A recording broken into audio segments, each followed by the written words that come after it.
2016. And we've had a big round of applause for the 4 teams that have made it so far.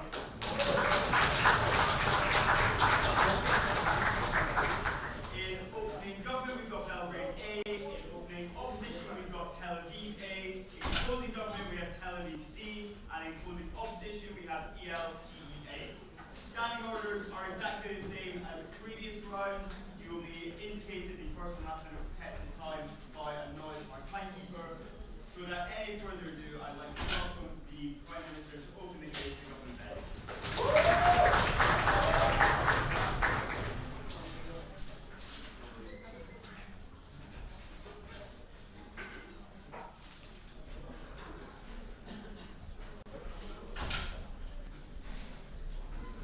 And just a reminder to the audience, the acoustics in this room carry, so if people can focus on the speakers as opposed to themselves, that'd be great.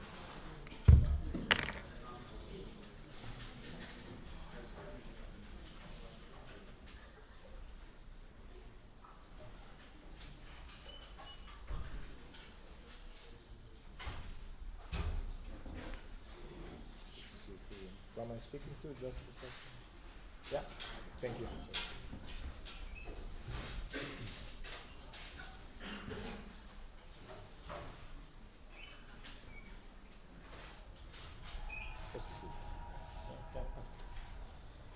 We acknowledge that the free speech has its limits, Mr. Speaker. But at the point when it calls for the violence to the specific groups within our society or specific individuals. So we are perfectly okay of banning such speeches and limiting those kind of liberties that infringe upon the liberties of others. So that's why we agree that the hate speech in our society should be banned. But we think that triggers are different things. We think that triggers can have educational purposes and help people deal with the really important stuff in their life, which we think that the university has additional obligation as an institution to provide for those who participate within the discussions that happen in these surroundings. We also acknowledge, as the first government here, that we are perfectly fine in introducing trigger warnings, who will explain at the point of the discussion that if somebody feel threatened, can avoid that kind of a discussion being or listening to that discussion happening.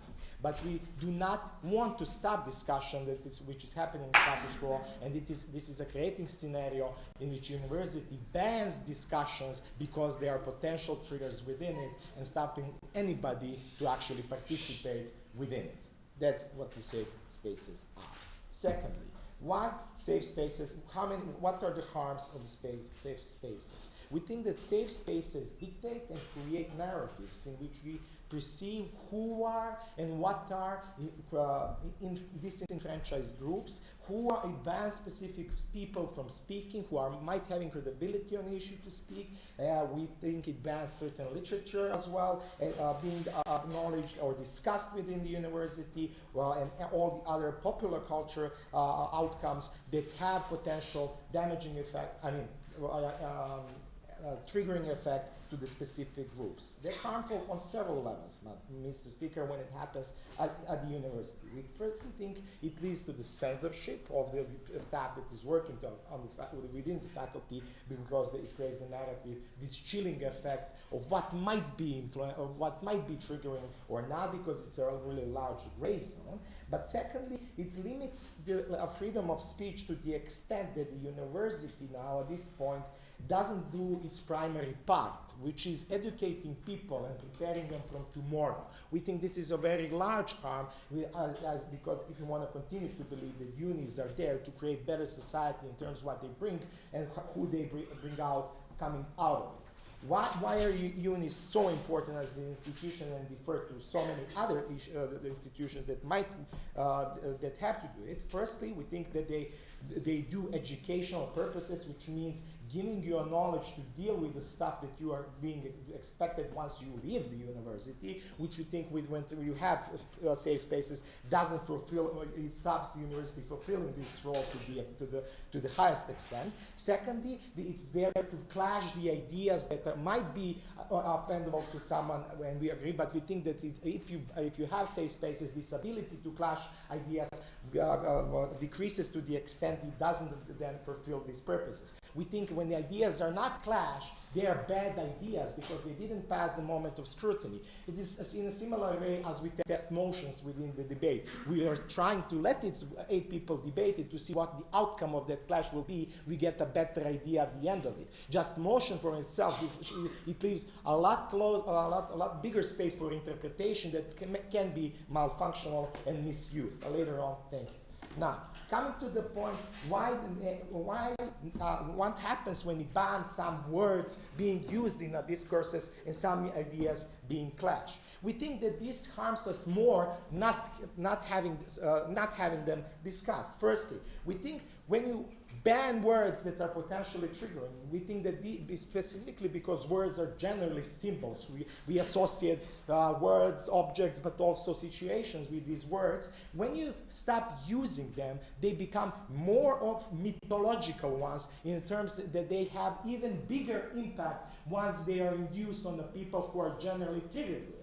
We think this is problematic, so if you don't have this experience, having this experience within the university, those who potentially might be triggered by it, when it happens out of the university, we think that has much larger impact. So we think that if we acknowledge that this world out there isn't really nice one, we have to acknowledge then that they will have to face it out there. We think if they face it out there, that they are much less capable of dealing with them when they are older than in their maturity age, when they could understand the opposite side. No, thank you, a bit later on. If you experience it in work surroundings or if you experience it in your social circle, you will deal with much less capabilities there. Why? Because there three key points here. Because while you're in a university, and in comparison to you are not, you have counseling services that can offer you help in dealing with such issues, and who are there capable to do it. You don't have them once you get out of it. You have more you can use your friends, social circle who have similar or similar experiences as you, or do not have similar experience to you, but are your next social circle that can help you deal with such facts, that deal with such issues that you cannot do otherwise once you go once you leave the university. Before I continue opening. So I'm confused by the stance of the opening government. Let's say there is a debate about the nature of Islam in a university. You put a trigger warning and no Muslim shows up. How does it fulfill the stance of actually preparing people to the life after the university? How does it solve the problem? It fulfills because it didn't back up at this point, which is a very important stance. We think that in universities, as institutions, also have this societal role to claim what the discussion has to be within the society. Even if those people do not show up, just the fact that the discussion was held has a social benefit in terms that this is a discussable, that the university accepts this as this idea being discussable. Now, if they don't have this discussion, we are saying that there is no point. It's basically like there is no argument behind it. We think it harms the discussion in the long run, but I would like to have several additional responses to that quite soon. Okay, now, we think that also triggering effects lead to the cultural bleed over effect to your net social groups who are not directly affected by the triggering words, but they associate by the peer groups and believe that they are also triggered, although directly they are not provoked by the issue that is being constant. This as its effect creates a narrative that you're entitled to be protected if you feel triggered, which means that everybody in the society tries to expand the circle of safe spaces, which limits generally the space for a free discussion that can be socially beneficial. We'll have additional arguments coming from Andrea. Stay put, it will be awesome.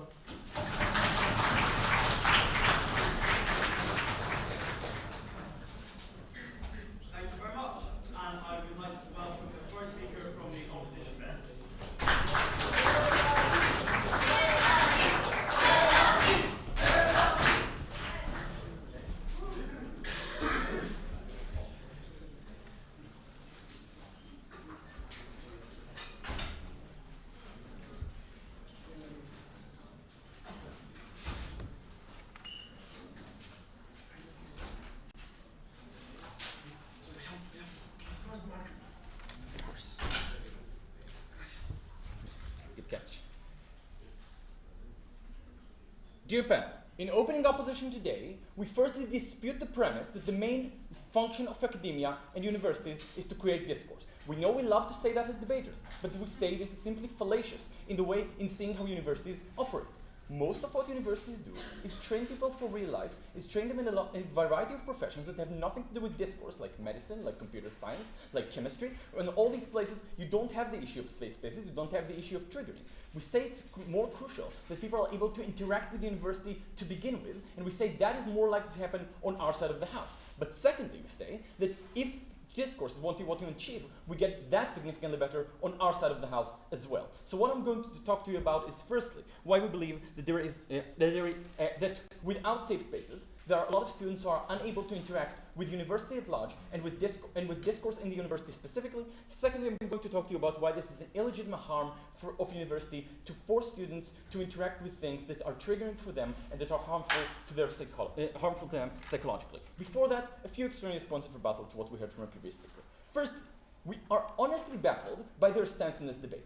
We don't know why, if they have trigger warnings, how discussion is still likely to happen on their side of the house. If they are willing to protect people from triggers, how the narrative that they're describing is so pernicious will not happen on their side of the house, and how what they're saying about minorities that need to be subject to these triggers in a safe environment will happen on their side of the house because they're not subjecting them to those triggers. But moreover, they tell us you create a taboo when you are not using a certain word, and then people are less willing or less able to interact with it. Note, minorities or people who have certain triggers were not born in the university, right? Meaning the reason that these things are triggering them is because they've experienced them in the past, and usually they keep experiencing them outside university also during their time of study. If they support counseling, we say a safe space is exactly that. It serves exactly the same function. A place for you to get support, to be able to express yourself, to be able to feel that there are people behind you, and then to be able to process better those triggers and those negative things being done to you.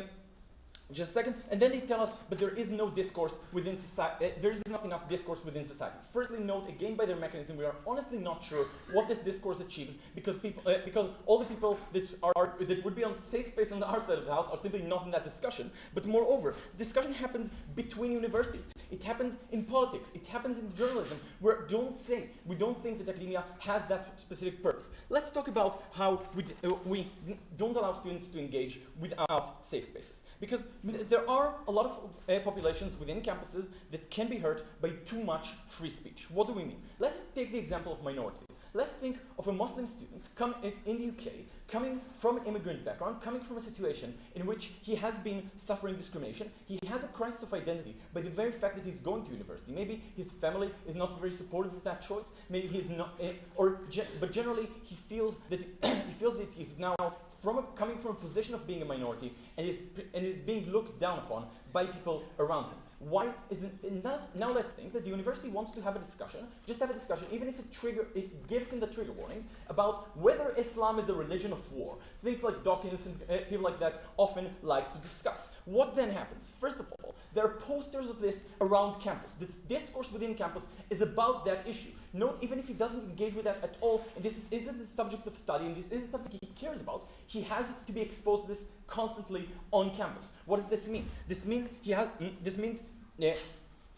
the public space around him reminds him constantly of the clash of identities that he is facing. Secondly, he has to form a stance. If he goes to that event, he is for that, or if he doesn't, he is against it.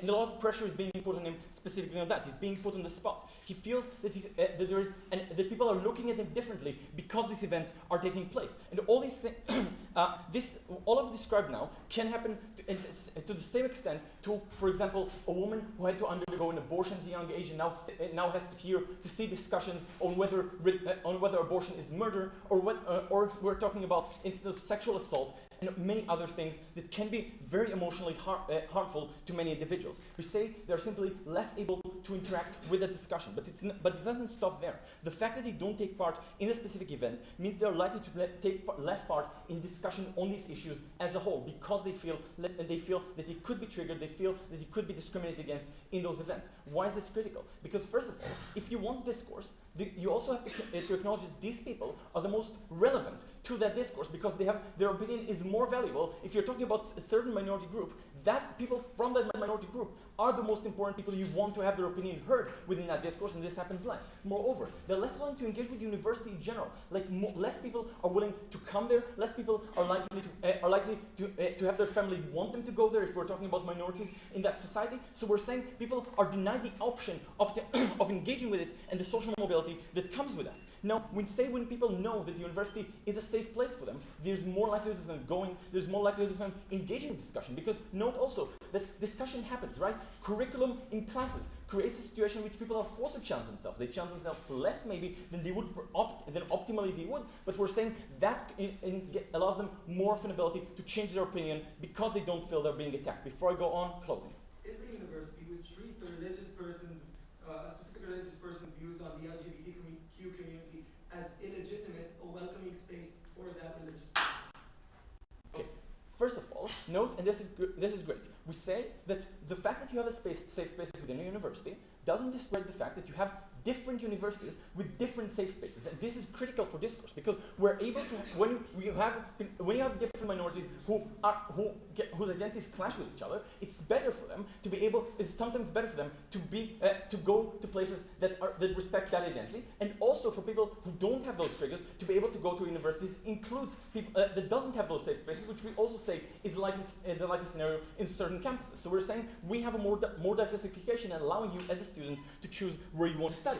But let's talk about why it's illegitimate, because we're saying first of all, when those triggers on when certain discourse prevents me from engaging with education, that discourse is preventing my right to receive education. Meaning, if I'm not able to listen in class because something is traumatic for me, if I'm not able to express myself or not coming to that class, then my right is being denied. But moreover, we're saying that sometimes an individual person's speech harms another individual's speech, and they acknowledge it when they say they're against hate speech. We say the same logic should apply here. Meaning, if I can't participate in discourse because I'm offended when I'm threatened by someone else, then that person's opinion is now less valuable and should be heard less because he is the one that inflicted that harm upon me. Extremely proud to oppose the motion. Thank you very much.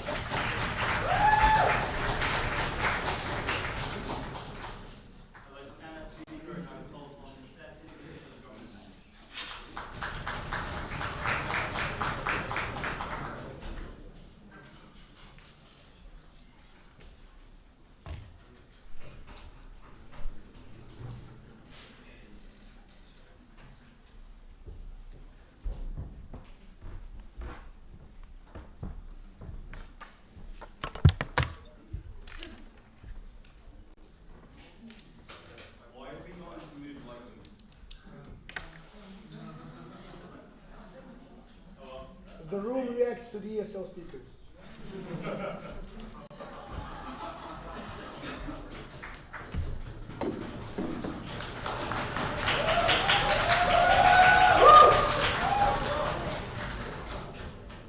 I'm pretty sure there's a part about being dim-witted here, but I don't really get it.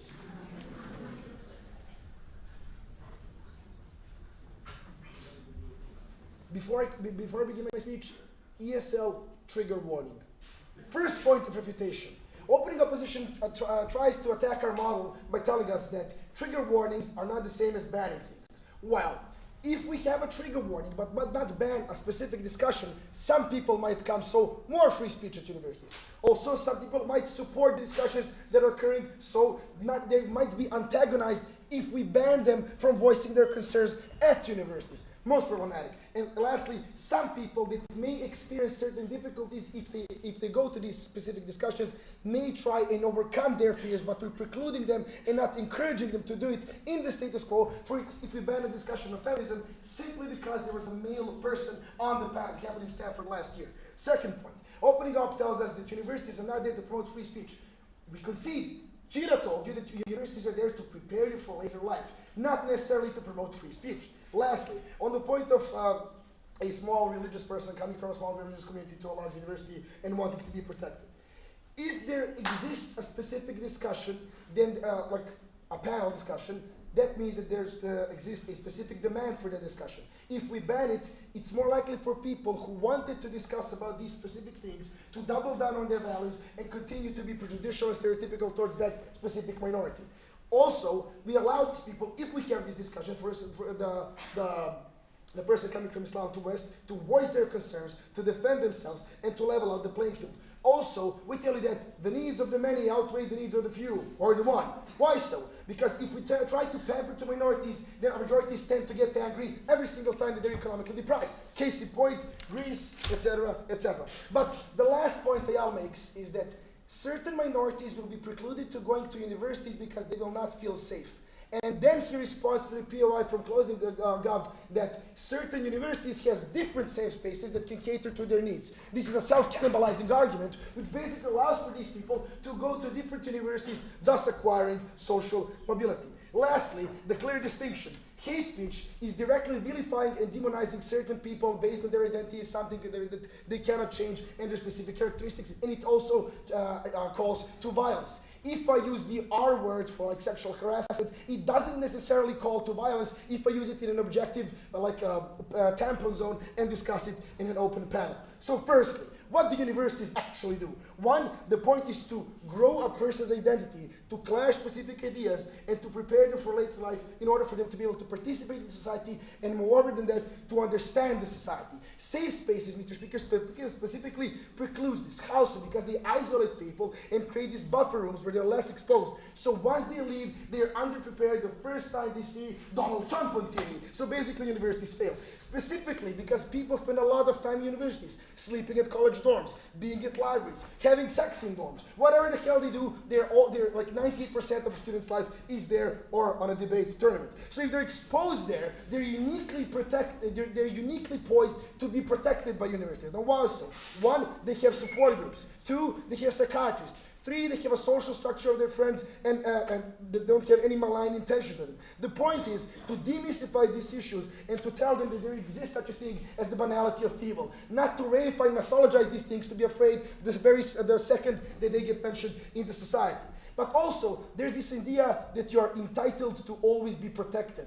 Like the basic South Park argument in my safe space, how Steven Seagal says. Basically, this allows to oversensitize people that are triggered by everything, which basically narrows down the freedom of speech in society, which narrows down the flow of ideas, which is not only principally bad, but has some practical implications. Let's impact that on the agent at hand. They're less prepared to be assertive, they're less prepared to be self-reliant, which means that they're less prepared to argue for themselves and advance later on in life, specifically if they're female in a wage gap world. No, thank you.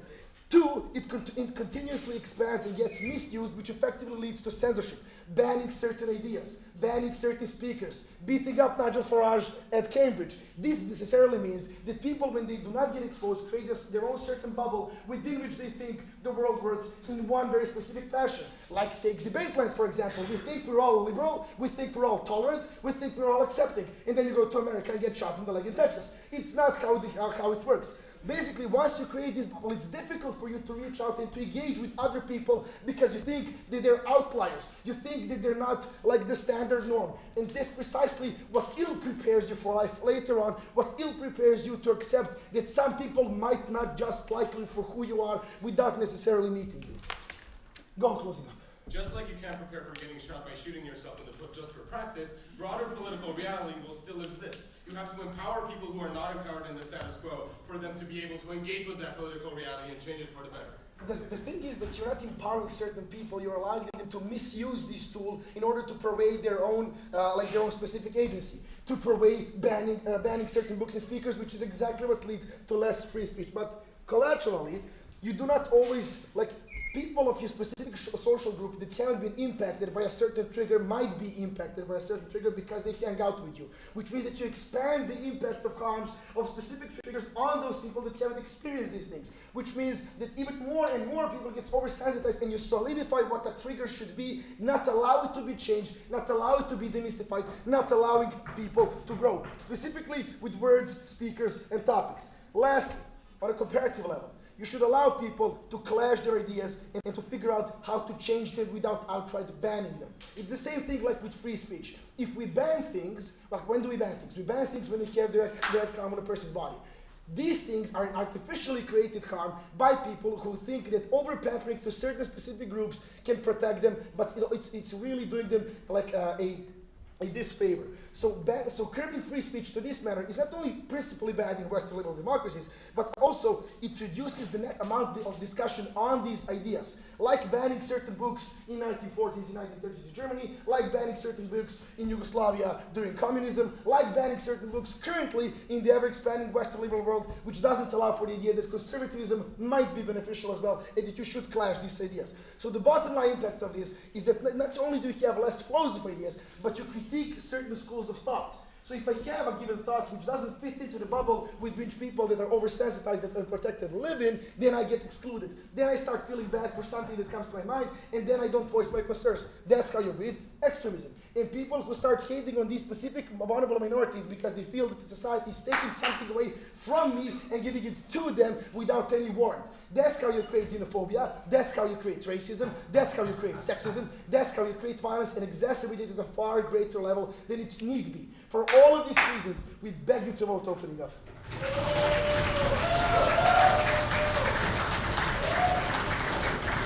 ESL, ESL.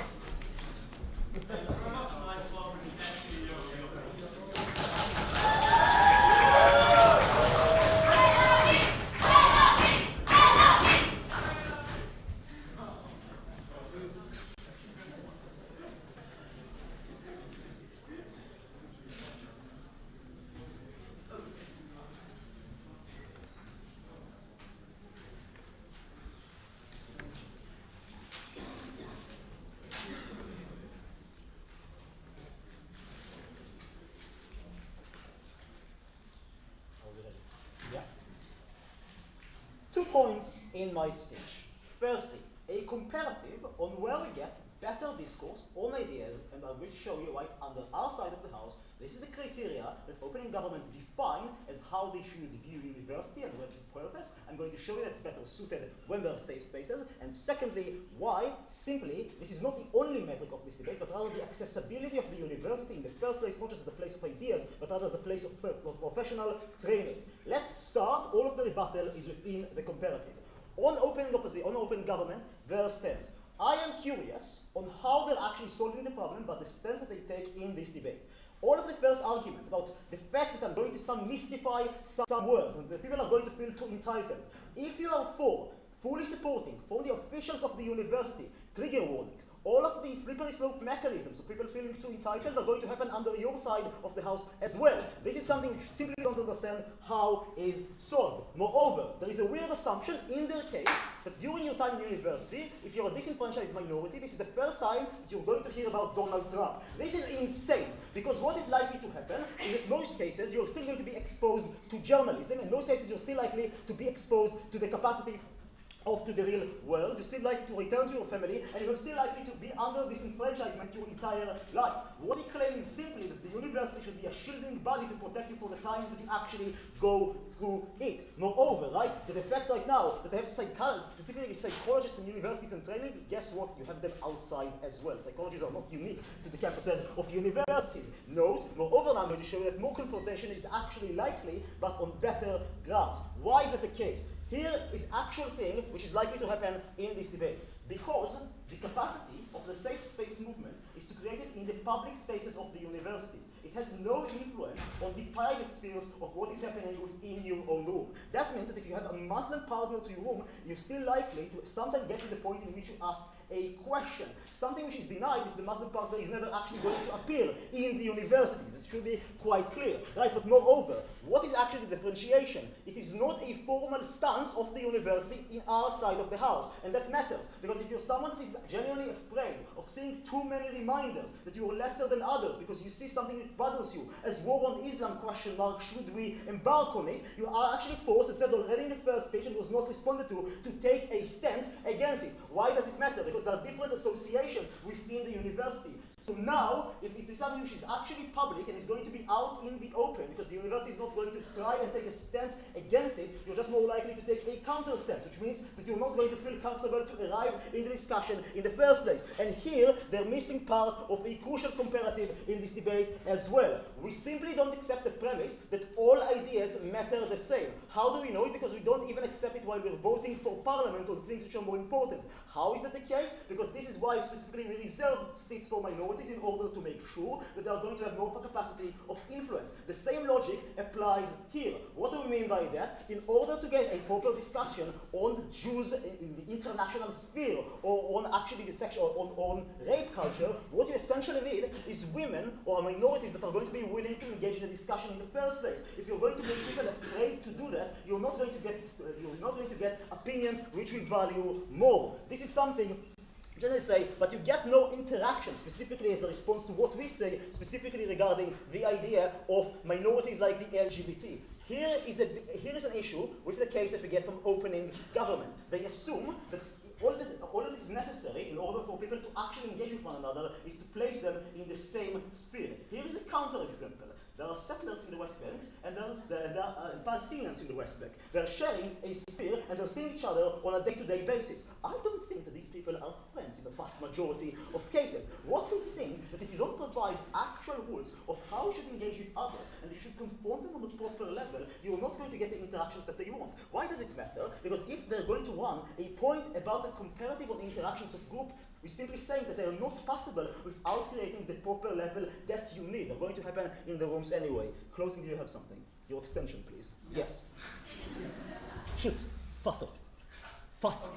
No, some ideas are better than others, but they are so because of analysis and not inherently so because of their nominal. Okay. However, you actually need people who have experienced these problems on a personal level in order to make them. Secondly, note, if you're going to go with a line that says that we need absolute freedom of speech, you cannot do this anymore because of the stance that was actually given by the opening government. They acknowledge the fact that there are some things which are more important when they say that we're going to ban hate speech, which is something which is not banned in the general society, but they are now banning within a university and trigger warnings. So this is something which you simply don't accept as a core thing that you can do. But moreover, a different comparative in this debate. Note, we accept, I have actually made a point about it, why the purpose of the university is to prepare you for real life. However, there is a concession from opening government, so this is not necessary. But here is where they mix. What we're saying is preparation for real life actually has a couple of components. One of them may be critical thinking that they're going to claim that is harm on their side of the house. However, the other is accessibility to professional training. Note, right now, in most WLDs, it is necessary to get things as a BA to even become a secretary in the vast majority of cases, let alone if you want to be an engineer, let alone if you want accessibility to social mobility in society, all in all. Access to university, or even let's say that you're going to accept them, that the people are still going to be a student in university. The courage to stand up in class and to ask questions, the courage to actually arrive in the debates in the first place, the courage to actually have accessibility to all classes is especially what is denied. And this is something which is significantly more important because it serves purposes of accessibility to greater rights later on as making sure that you're going to earn more money, which is fundamentally bigger. Moreover, note, there is also a thing that you should have equal access and equal grounds to a lot of people. Why? Because the state is actually providing for them as well. So you said that the same mechanism should provide for equality there. Moreover, note, if you're going to have your professional training, you're just more likely to be empowered. Because if you're going to earn more money, in the culture that we live right now, you're just going to have more of a courage to stand up, if you're going to be in a better social position. On a grand scheme of things, if more people are going to be able to complete the university training, or even if they're going to attend in the first place, to complete them with higher remarks, without feeling attacked within their own campuses, they're more likely to be role models for others later on. They're more likely to engage in politics later on because they're going to have enough resources. This is why we're going to get more of a broad discussion later on, which is their criteria, all in all, within society, because these are the people that we need to empower in the end. Another last point to make here. Note, we're not going to have one safe space. There can be many safe spaces even in the same university. So if they're going to claim that LGBT should have different safe spaces to people that are victims of rape culture, this is something which can actually happen within the same time and allow more accessibility for all. Oppose.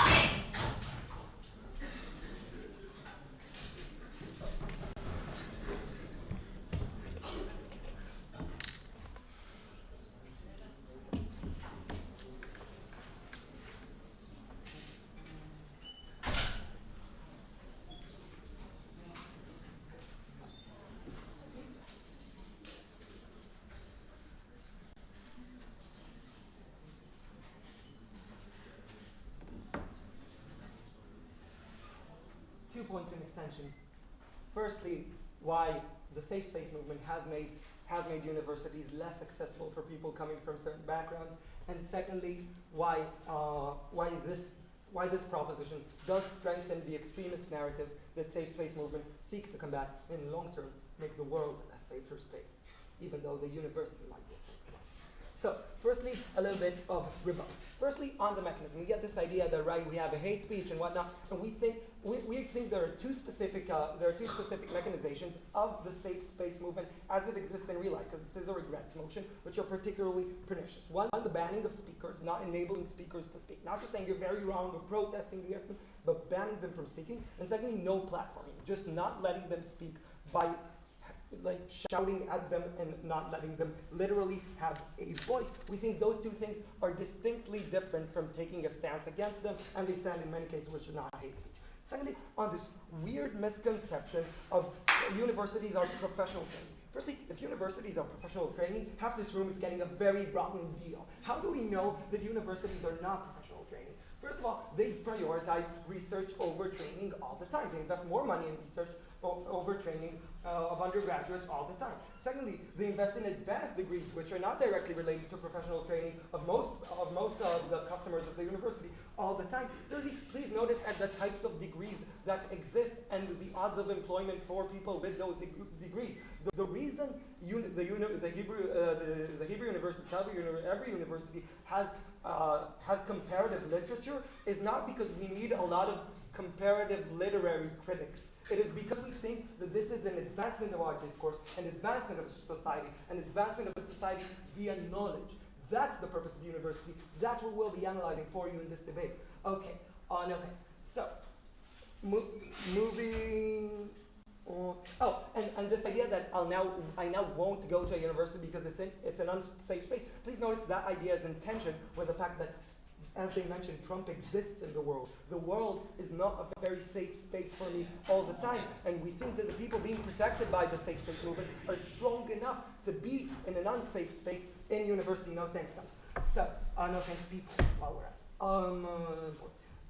so, firstly, why the university can't be a safe space for everyone all the time. And this is specifically true because of no platforming. Because we think when you protect certain populations, especially populations which unfortunately are not in the mainstream opinion and mainstream ideas of everyone, we see this is particularly true with the LGBTQ community. What happens? When people refuse to let me even speak my opinion on the matter, I'm immediately vilified. My opinion doesn't matter. I don't matter as a person, and my ideas are not in the room. I'm not let to be in the room. Please note that this is comparatively very different from when I am engaged with and told that I am wrong. When I'm engaged with and told that I'm wrong, I'm like, well, there is a difference of opinions here, but I was respected as a person. I was treated well. I was well, my ideas were welcome here. And specifically no platforming, specifically this idea of saying safe space immediately when something of this type is heard, as exists in the movement, is particularly dangerous for that. Now, say they can go to other universities. We say that, first of all, that's like an incredibly weird thing to say. They have to be shunned away to other universities where they will accept people like them. But secondly, please notice that how has the safe space movement developed in real life? It has developed in these high quality institutions, in these institutions that people would very much like to be in. Specifically, this is especially prominent in the UK, but exists in the whole of Europe. And we think that for three reasons, you do not have adequate alternatives. The first one is geography. Oftentimes, especially if you're a poor person, you don't have access to an infinite selection of universities. You have to be closer to your home because you have to treat your brothers, because you have to help your family, etc., etc. Secondly, the issue of quality, because this the safe space movement has become the strongest in elite universities, and often there isn't a comparative institution. Secondly, this idea of specialty. If I want to learn something that is the specialty of a certain institution, another institution isn't likely to be good for me. So what's the bottom line? When we protect populations in this particular way, we do not let other populations, specifically religious minorities, into our schools to feel safe. And because the premise of university is me feeling that I have a voice, specifically for universities, this is different from the outside world because I'm not likely to go to a university where I don't have a voice. On the comparative, when I'm dealt with as a human being, there is room both for protecting LGBTQ communities logically and for letting those people feel like their voice matters. Closing, chair. Even so, what is the educative and discursive value of having speech present in universities that denies someone's existence or right to exist, or the possibility that they're a valid identity? What do we gain from that and how? Yeah, we sort of think you have a problem with the MEC there.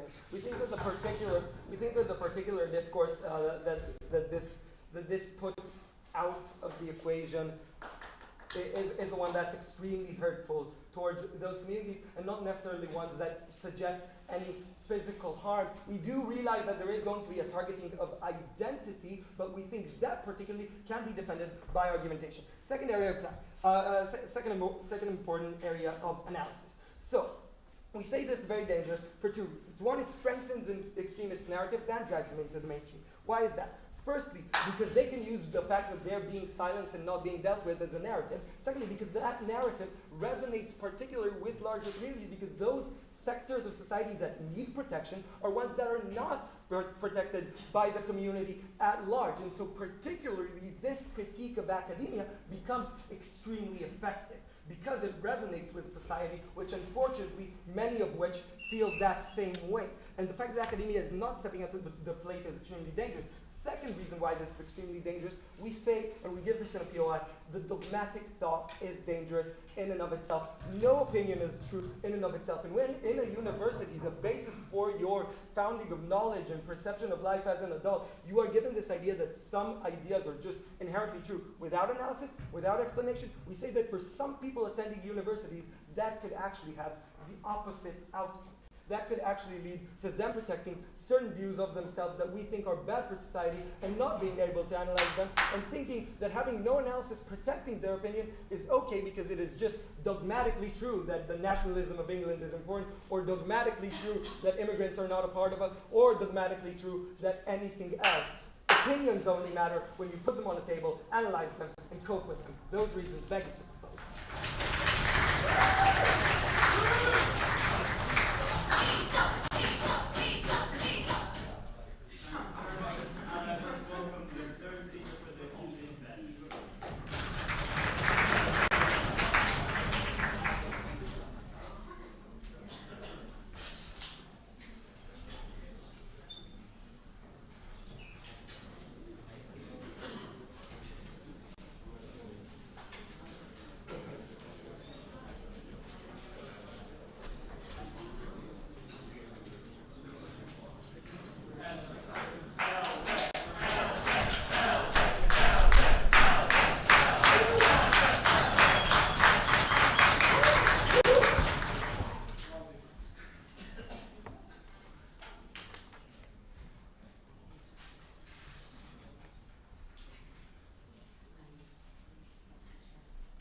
Respected panel, OG wants more discourse, O wants more access to education, CG wants to welcome everybody at the same university and every thought as equals. In my speech I will tell you why you will have most of those benefits in our case. But before I do that, I need to engage in a few points of rebuttal.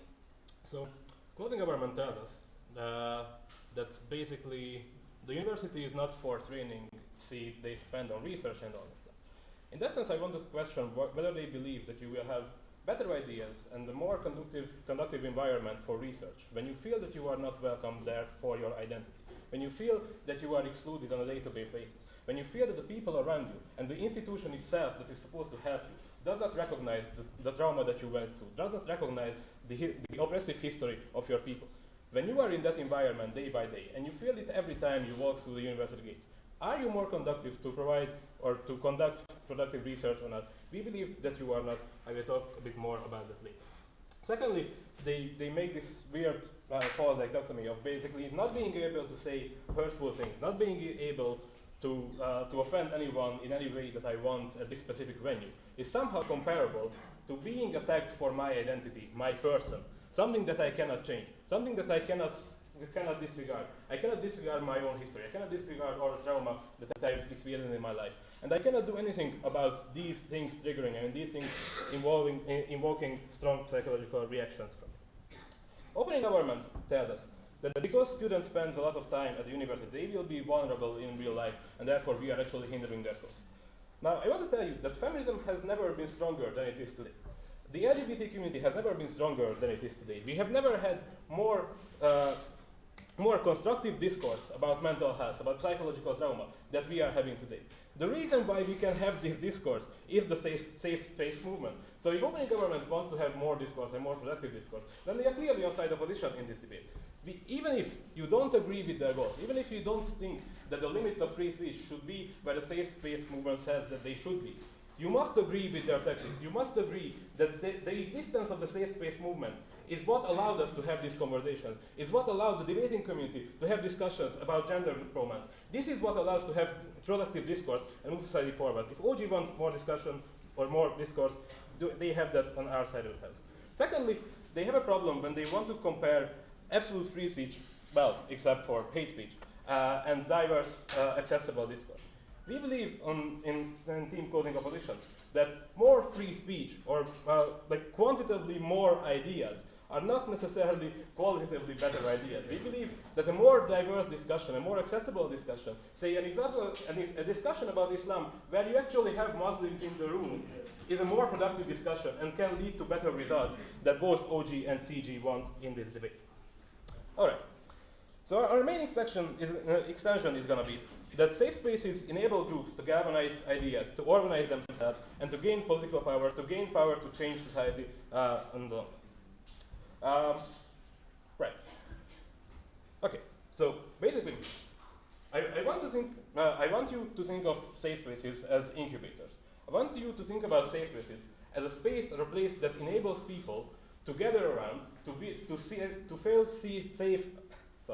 feel safe among themselves, so that they can express their ideas, they can actually deal with the ideas that they want to, they can actually form political action communities, they can actually organize their community without being attacked by on their identity, without being subjected to hearing slurs shouted at them, without being triggered all the time by all the hurtful things that the governments believe belong to free speech. When you have that, when you have a New York City bar that actually allows gay people as patrons in the 60s, that actually allows these people to express their sexuality there, to feel safe there, and to not be afraid of being attacked the moment they walk out or the moment that they walk into the bar, when you have that, then these people can organize. Then these people can actually come up with a platform. Then these people can actually organize protests, go to the streets of New York with more people, reach a much wider audience, and then result in, say, same-sex marriage 45 years down the line. We believe that when we talk about this house regrets motion, that the government cannot get away with not comparing what the alternative would be. And what the alternative would be is you would not have the LGBT movement as strong as it is today without the safe space movement. You would not have all the social progress that we've had in the last 50 years, or maybe in the last 100 years, if you would not have people being allowed to discuss their ideas in an environment that is conducive to that, and that in which they are not hindered by people who oppose them and people who deny their very existence. Okay, let's talk about the harms that they bring in this way. But yeah, sure, before that. It's all fine and dandy until you exacerbate these things. So say a discussion panel happens, and some moderate, misinformed Arab people might come, thus raising the awareness leading to their articles. Without it, you just don't get exposed, and you don't form your opinion by outright banning things. Okay, that actually brings me to my next one. Please note that all the harms that they talk about should be applied to that tiny minority of all discourse and all discussion and all area and all public institutions that universities are. You still have these speakers being famous. Closing government tells us that these people have their own platform, that these people are famous by their own account. It's not like you are not going to hear Rush, Limbo, whatever, the radio host, if you don't allow them to speak at the university. you will still hear them, you will still have this discourse. The moderates can still listen to them if that's what they want. However, what you actually achieve is that when you have an oppressed minority walk into the university building, they will not be greeted by their posters. They will not feel that the university that is supposed to protect them, that is supposed to be the place where they can conduct research, where they can form their ideas, and where they can develop as human beings, is actively attacking their identity. Alright. Let's talk a bit more about the discourse that the safe space community brings us and why no sane government team can deny them. Probably we all agree that an African American student shouldn't have to see a burning cross when they enter Florida State University. Probably some of us or most of us agrees that they should not see a no blacks allowed banner somewhere hanging around the campus. Now some people, safe space advocates, would also argue that they should not be subjected to the N-word every time they walk the halls. They should not have lectures on the university campus about how slavery was not all that bad. Now, where we draw the line on this is up for debate, and we are having these debates all the time. The reason why we can have these debates is the safe space movement. If you want more discourse in society, if you want people to be able to engage in answer discourse without being left out, without being closed out of the debate, you absolutely need to celebrate and support the safe space movement. We are extremely proud to oppose.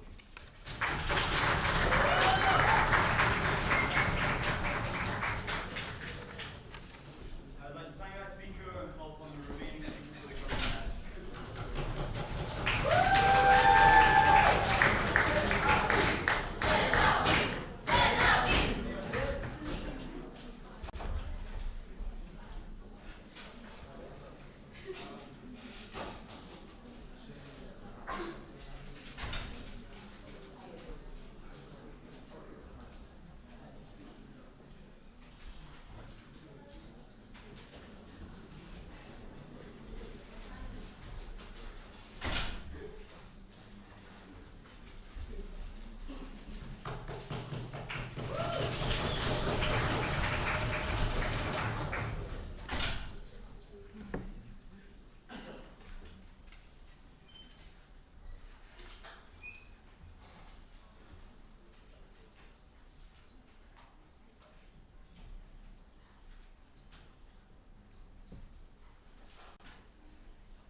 OG set up this debate and say they care about preparing people for life and having a better discourse.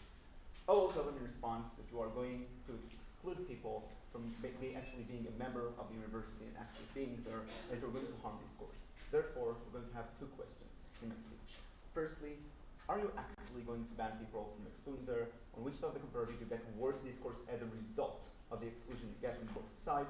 Secondly, on just discourse, why the dogmas that you create, the extremization that you create, leads to worse discourse overall, where you can engage less as a minority in the real world. Just note, however, that the fact that the second clash has impacts that might not be relevant to the university's goals itself is something that Noam already tells you why isn't true, why you should care about discourse. But secondly, since this is a regret motion, we don't necessarily care about the university's goals. We do care about the impact and the externalities it creates, even if it does not stand other university goals. This is not a contradiction to OG, we just prioritize what is more important. Before that, a few points of refutation to what we barely hear from CO in this debate. So they say, the first is almost assert, oh, this actually allows the discussion of gender pronouns. We seriously doubt that, right? When you can't actually say anything regarding certain members of the LGBTQ movement, we don't think that allows more discourse on gender pronouns and how you should actually tell people what they are. That discourse is not existing, and we're going to show that in our points exactly.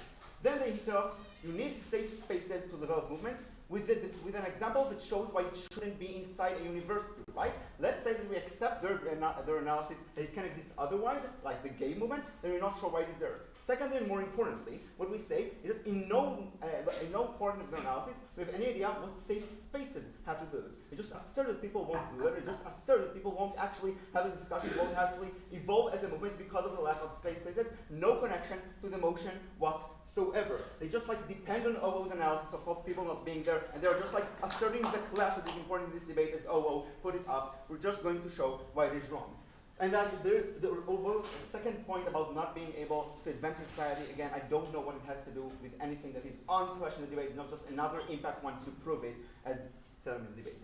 Firstly, no thank you, Noam. On access to education. Noam tells you two things. A, we just don't accept OG's analysis, but even if we do, we think it is symmetric and worse for our side. Let's explain why. A, OG's analysis says, I am going to see a poster and therefore I won't join the university. We seriously don't know why. Considering that both governments ride on the example of Trump existing in real life, and considering that most Muslims, I'm sorry if it sounds like it's insulting someone, or I'm not meaning to, even if most Muslims can actually engage in society like they do otherwise, I have no idea why being able to walk in the street, why being able to buy at certain shops, by being able to watch the news where Trump says insulting things, are something that most of them are able to do and not going to the university. That link was never put, we just don't accept that it is true. Then they tell us something interesting, right? They tell us, oh, but on our side we have both that and that. This is a regrets motion, and sadly the status quo is not in their favor. Most universities actually accepted safe spaces, and in most universities you don't have both. You have very few universities where safe spaces don't exist. Most of them actually went with the trend. We don't accept that you can have actually both. But even if you don't accept that, and this is something that again Noam tells you in his analysis, we say that you're also disenfranchising people who are actually more important in certain times in the discussion. Why? Because we do say that if you are a Muslim and somebody shouts at somebody because of your religion, somebody shouts at somebody who's been invited, if you are shut out of expressing a certain opinion, you are not going to be there as well. Note, this is symmetric to the people who are going to be insulted by saying that Islam is war. There are actually people who would care and want to hear about it who are Muslims. There are Muslim people who would be offended when they are not allowed to discuss LGBTQ in the Muslim community, which is important to them. Why do we say it is important for them to be there? A, because of like the old preparation to life, etc., etc. But more importantly, we say they have a unique voice that needs to be heard, and I've already told you by now. They are the ones with different perspectives to be there. They are the ones that are not going to be banned from the university, and their voices aren't going to be heard. If you care about diversity, note, being another person in a group of people who think the same because of the safe spaces is less important to have a diversity of opinions as 001 than actually if we have someone whose opinion is different. It is at best symmetric and falls to our side. Before I move on to discourse, done. So here is what both you and open government miss. When it's the official stance of the university, rather than just seeing the Donald Trump in national television, I am forced to actually have a counter stance. This is why many people who are parents of people are just not going to allow them to appear. This is why I'm going to see... Done, thank you. It is still symmetric by all the previous analysis because it is still a stance of the university for the previous one on why I shouldn't be there as a person who's different his opinion from the safe spaces movement. It is still a stance of the university that should not be allowed to speak, that my opinion does not matter. It is still symmetric, sorry. Let's just talk about specifically discussion which is not, it does not stem from what you just said. We tell you two important things. A, you are going to lead to extremization of the already extreme. This is something that we don't hear from OG at all. Why do we say that? Because at the moment that you say, I am not willing to engage, you are practically saying, I have nothing to say that actually counteracts your argument. It will never convince probably anyone, but more importantly, it proves them right. The Trump campaign is sadly an example of specifically that. When you tell people, I have no actual response to you, I don't have an answer to your argument. They are just inherently invalid. You are strengthening their claim. They are claiming the narrative that they are right because you cannot answer them, because you have nothing to add to the discussion. This leads to more externalization. Why is it important? Because we do think it is a negative externality of the sexist movement on the rest of people in society. If you have more extremization of opinions, it means that you have more Muslims that even though they might not get to universities as they want, they will be more disenfranchised as a whole in society. We think it is more important than their access to the university. We say this alone wins us the debate. But more importantly, we tell you something else. We tell you about the dogma that is going to be stemmed from that. This is something that OG starts when they tell you people think they are right. We tell you there are massive repercussions of that. When you tell people you are right simply because of the opinion you have. It does not matter what are the arguments. It does not matter what is the analysis. You are just telling them you are right because you have the right opinion. This is where you get A, less engagement overall in society, right? Because these people actually go out of universities and engage in it. But B, you don't have the possibility to create discourse that actually changes things in the long run in favor of these groups. you cannot say, well, discriminating Muslims is wrong for 3 reasons, but just because of the opinion, you have no ability to actually change things in the long run. Please, propose.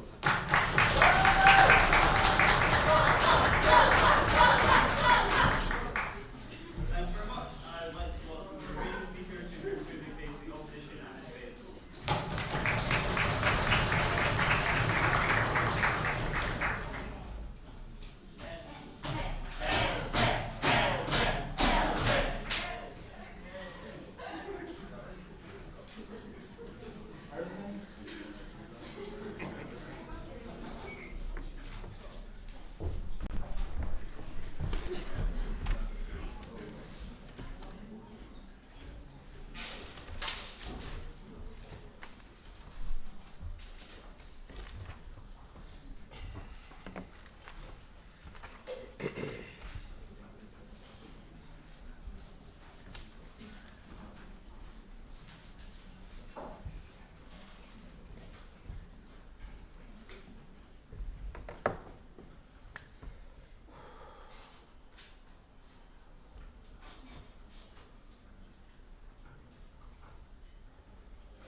Panel, we think in this debate there were fundamentally 3 questions that needed to be interrogated. First, what happens to the ideas that are prevalent in university and broader social discourse? What happens to them on either side of the house? 2, what happens to the people participating in that discourse? Where will we have more people involved? Where will we have less people involved? How will they be affected by the policies we have? And how has the safe space movement contributed to participation or lack of participation? And third, it was this general idea that we tried to bring you that there is a broader sort of like overriding good that the safe space movement has achieved, and we believe that that should undo all of the harms that government says might actually still be prevalent after this debate. We don't think they are. Still important to note that there are broader implications for what the movement has achieved. We think that those should be prioritized over all else.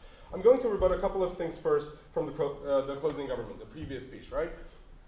Your disagreement, and this is addressing their point about how maybe if you hold a particular identity or a worldview because you're of a particular religion, you can't go to a school because the speech codes or something exclude you. Your disagreement with the movement itself or the policies that they have doesn't and has never precluded you from joining an institution. You're simply asked to behave a particular way. It is not dictated to you what you can say. What is dictated to you is how you can say it, because the language that you use can indeed harm others around you and can preclude others from having the same experience that you are entitled to have at that particular institution. And it's perfectly fair to talk about entitlement here, because we believe that these are special circumstances that people only experience in a particular point in their life. Therefore, that point falls. We don't see how us including more people in university discourses, how us including more people in this educational process is something that is outweighed in any respect by someone who, for some reason, according to their contention, has part of their identity that they want to use slurs or that they want to express things like transphobia or things like homophobia or sexism, right? We don't think that that falls in any impactful way on their side in this debate, right? Second, no engagement with the broader world. Their general point of contention that they try to posit is more important than any previous one, right? First of all, on this idea that you don't actually learn how to answer things, sometimes what you need to do is fight disenfranchisement. It's not to engage in a debate, right? Because if you're an LGBT person, your experience in general life isn't that you go out there, you say, please recognize that I identify as a woman, and then someone comes up to you with a detailed postmodern explanation as to why society constructs men and women, and therefore you must fit into the category that others confer upon you. That is not what happens. What happens is that you're branded a tranny, right? I'm really sorry for that.